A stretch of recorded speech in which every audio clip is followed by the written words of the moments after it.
Hello WhatsApp guys, আজকে কিন্তু আমরা চলে যাচ্ছি কালিহাতি সবচেয়ে বড় বই মেলায়। তো বই মেলাটি অনুষ্ঠিত হবে কালিহাতি আর এস পাইলট মাঠ প্রাঙ্গনে।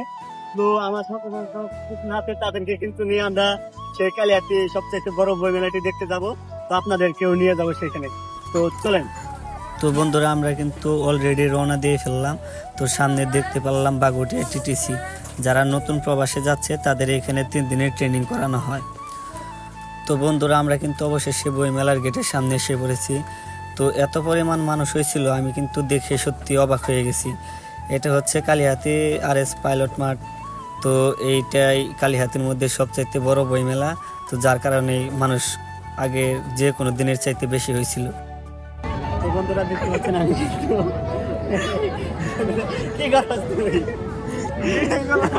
তো বন্ধুরা, আমরা কিন্তু অলরেডি চলে এসে পড়েছি সেই বই মেলায়। তো দেখতে পাচ্ছেন কত মানুষ।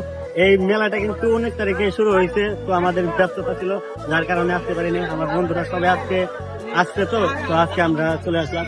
দেখতে পাচ্ছেন কতগুলো দোকান আর কত মানুষ।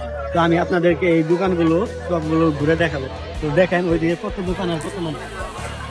তো বন্ধুরা, দেখতে পাচ্ছেন কত মানুষ। মাঠ কিন্তু পুরোটাই ভরে গেছে মানুষে।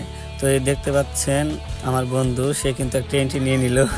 তো আমরা কিন্তু অবশেষে মঞ্চের সামনে এসে পড়লাম। এখানে রাত্রে সাংস্কৃতিক এবং পুরস্কার বিতরণী অনুষ্ঠান হবে। তো আমরা কিন্তু এখন মঞ্চের সামনে আছি। তো মঞ্চে থেকে আমরা চারদিকে ঘুরে দেখানোর চেষ্টা করব। তো বন্ধুরা, এই হচ্ছে আমার আরেক বন্ধু রনি, আর এই হচ্ছে সুজন, আর এই হচ্ছে আমার বন্ধু ছিয়াম। তো তাদের 3 জনকে নিয়ে আমি এসে পড়েছি। তো আমরা মঞ্চের বাম সাইডটি থেকে দেখানো শুরু করব। তো দেখেন কত দোকান হয়েছে বই। তো এইখান থেকে শুরু করে এই কর্নার থেকে শুরু করে একবারে মাঠের শেষ পর্যন্ত কিন্তু দোকানে ভরে গেছে। আর মানুষও কিন্তু কম হয় না, সব দোকানেই কিন্তু বই কেনার জন্য মানুষের ভিড় জমে গেছিল। তো বন্ধুরা, আমি কিন্তু অলরেডি বইয়ের দোকানের সামনে এসে পড়েছি। তো দেখতে পাচ্ছেন এই যে বইটা হচ্ছে পদ্মজা। এটা নাকি অনেক ভালো বই, আমি শুনেছি। আমার পড়া হয়নি, তাই ততটা জানি না। তো আপনারা কে কে পড়েছেন জানাতে পারেন। তো দেখেন ওই যে 3 জন আপু ওইখানে বসে আছে বইয়ের দোকানে। আর এইখানে দেখেন 3 জন ভাইয়া বই বিক্রি করতেছে আর কি যেন খাইতেছে। তো দেখতে পাচ্ছেন আমরা কিন্তু আরেকটি দোকানের সামনে এসে পড়েছি। এখানে কিন্তু অনেকগুলা ভাইয়া বই বিক্রি করতেছে। তো দেখেন দোকানেরও শেষ নেই আর মানুষেরও শেষ নেই। তো বন্ধুরা, আমি কিন্তু এখন সামনে ওই আঙ্কেলের দোকানটায় যাব। তো আঙ্কেলের সাথে গিয়ে কথা বলে দেখব, বই সম্পর্কে আইডিয়া নেওয়ার চেষ্টা করব। তো আঙ্কেলকে সালাম দিয়ে আমি কিন্তু বইগুলো দেখা শুরু করলাম। তো কোনো বই এই দোকানের ভালো লাগতেছিল না। তো অবশেষে আমার কিন্তু একটা বই ভালো লেগে গেল। তো দেখেন বইটা, এই যে দেখতে পাচ্ছেন, বইটার নাম হচ্ছে মা। এটার ভিতরে পড়ার সুযোগ হয় নাই। তো প্রথম পাতা আমি গুছাইয়া দেখলাম, ভালো আছে, কিন্তু কেনা হয়নি। এই দোকানে শুধু কবিদের বই ছিল, কাজী নজরুল ইসলাম, রবীন্দ্রনাথ ঠাকুর, তো আরও অন্যান্য কবিদের বই ছিল।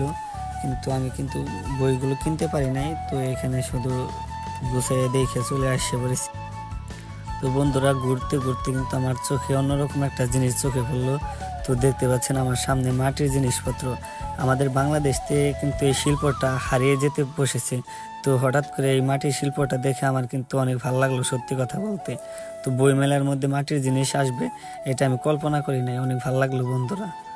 তো এখানে দেখেন ঘুরে দেখলাম, এই যে আমার 3 বানর বন্ধু, তারা কিন্তু মেয়ে দেখার জন্য এইখানে দাঁড়ায় আছে, লুচ্চামি করতেছে।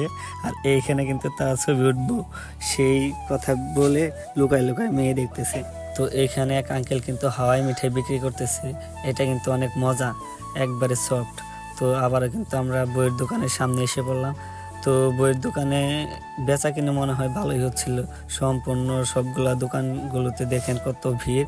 তো তারা কিন্তু বই কেনার জন্য ভিড় জমায় ফেলেছে। তো ঘুরতে ঘুরতে কিন্তু অলরেডি সন্ধ্যা নেমে পড়েছে। মঞ্চে কিন্তু বাতিগুলো জ্বালিয়ে দেওয়া হয়েছে। রাত্রে কিন্তু সাংস্কৃতিক অনুষ্ঠান আছে, তো আমরা দেখবো না, তাই সন্ধ্যার দিকে আমাদের রওনা দিয়ে ফেলতে হবে।